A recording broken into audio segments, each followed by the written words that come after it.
you go.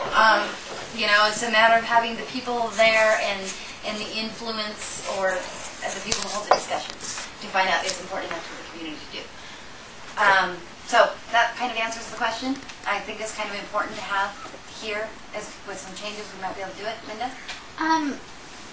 Recently, I was at Mount Tabor Park for a concert. This would be a perfect place to have concerts. That's the other thing. It'll help our parks department. And I noticed that if you're familiar with the Mount Tabor Park and where they have the concerts, that I don't know if it's the evening that they have it or what, but they had, it was all advertising, so they were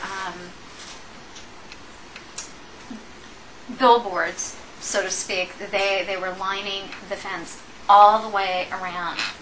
So the stage is here, and so where you walk down, it was all the way around all of the businesses that partake of the food vendors, and then also the businesses in the area. There's a dry cleaners on the corner of Belmont and 60th, and so he was up there. So I think if this is Multnomah County Parks and Mount Tabor you've already got an example. If you want to take a quick run up there, go Tuesday nights, I think is whenever they're having their concerts. Isn't Mount Tabor Wood Park? I don't know. Multnomah County, Portland, I don't know. I'm sure it's going on. So is this Gresham? I don't know if we how everybody feels and how much time we have to continue the meeting tonight, and whether we should try to move through the agenda after that, and then come back to discussion. Well, I got something just real quick. Yeah, go ahead, Liz. Addressing the coffee shop location, I think it's an ideal location. They had, what was it, last week over here, a community neighborhood gathering over here with a Christian band and face painting and everything, which was ideal. You'll never find another location like this. As far as a coffee shop in the courthouse, that's going to be a coffee shop. And that's this here is going to be, That'll be for profit also. Yeah, that'll be for profit. Here you've got not only a coffee shop, but you've got a lot more opportunities for a lot more things. And by advertising and letting the community know that this is available, we'll attract people over here. I mean, we're just not going to just open the door and expect people to come here. We have to reach out to the community and let them know that we're here. So, you know, one other thing, and I'll shut up.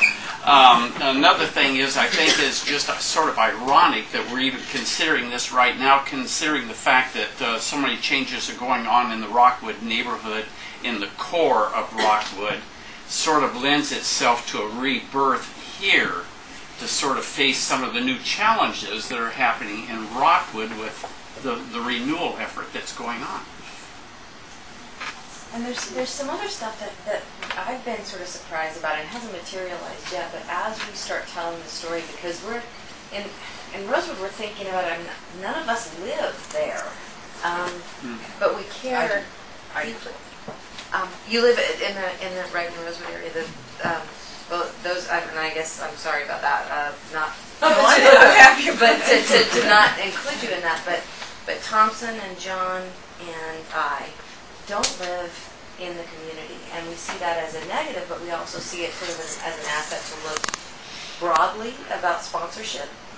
When we start telling the story, we're talking to people who say, "Oh my goodness, I've wanted so long to help in that area," and so the feeling is that over time we'll be able to draw and garner sponsorship, not just from this community and the businesses and the community members, but broadly from other people who live in the Portland metro area, business owners who are interested in building community just because it's the right thing to do.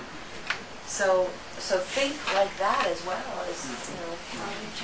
Can you talk about parking? Parking? Specifically the size of the parking lot? Yeah, do you share that with this? I share that with the doctor next door. Evenly, or is it spaces?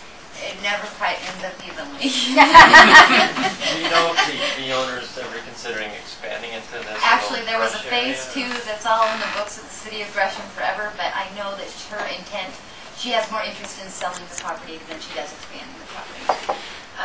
So I don't know that she would consider expanding it unless my rent went way up. Is there any possibility that it's a doctor that's here? That might want less space that you could expand? I mean, not the footprint of the building, but get some additional space? His intent is to move out of this building. I'm not sure when his lease is over. His intent is to move out of this building and build his practice in his own building. And so he, That's good. Eventually. Because you probably have some ideas about how, if you're in the dreaming mode, how you might improve this space, the circulation, the size of the space for concerts, for concert and a meeting simultaneously, and you'd probably need some additional space to do so. Yeah, I really think that other side of the space would be wonderful too. I don't know if you're aware of what it looks like, but it would be a great kind of space as well. Anna, did you have something? I was just wondering, with the talk about the possibility of a coffee shop in the courthouse, would it be possible to run a coffee shop here and a coffee shop in the courthouse and have the profits from that help fund the community efforts here? Oh, a joint type of thing. Multnomah County was amenable to it at the time. I can say one thing though, there isn't a coffee house in the courthouse. There won't be a coffee house in the It courthouse. would be Will they across put the contract street. out on a little Current. scam though? Probably not. Oh, wow. Probably not. The security to get in and out of the courthouse doesn't make it conducive to walk-in traffic. So there's no plans for food vending there. However, would it be able to have a stand outside the building? It's doubtful. And It's doubtful, and the also- county would. This is not their business. That's not something they Dutch really Brothers want is to do. very closely located to where it will be, if not. I think you will have a lot of private competition with Yeah. local businesses that are already there. That's- Yeah, and a new coffee shop, I think somebody said, might well go in somewhere in the triangle on a for-profit basis. So, kind of the benefits and the drawbacks of the cafe. I think we can move on to some of the things that are obviously the biggest holdbacks of turning this into a nonprofit immediately, and that's some of the things we've already hit upon, and that's going to be funding. And I have some ideas that I would like to share, but I think what we'll have to do is determine, do we think it's realistic to find enough funding sources? And we have to explore that some more because I have some meetings with some other people to discuss options there as well. And then determine what daily costs of operations are going to be. So we kind of have to look at what this cafe becomes. And one of the things that I'm assuming, and I have a whole group to help me to make these decisions, for example, right now we have crepes. My assumption is that if we're running on volunteers, and we're running on volunteers who can make it in when they work 2-hour shifts or 3-hour shifts, or you don't know if the same volunteers are going to be there from week to week, getting them to master making crepes might be a little difficult. So I'm wondering if the crepe part of the operation goes away. In some ways that's a bummer, but in other ways it's the reality of if we're going to have this place work with volunteers. Would you do we- substitute that with the kind of food that doesn't have to be cooked? Yeah, I'm thinking, do we, maybe we look at having sandwiches and other things here available for people. So, that's one of the things in operations we might look at doing differently. I'm sure there's other discussions, and those all go back to then how the cost of operations. And then determining the cost of the equipment startup, and I know that's come up already. The equipment that's here, the espresso machine, that kind of stuff. I'm sure that's all going to have to come to discussion, maybe at a board level. Is it worth it to buy it for me in payments for the espresso machine, or can you find something just as cheap or get something donated somewhere else so that that's not a worthwhile investment? Maybe things change in here a little bit.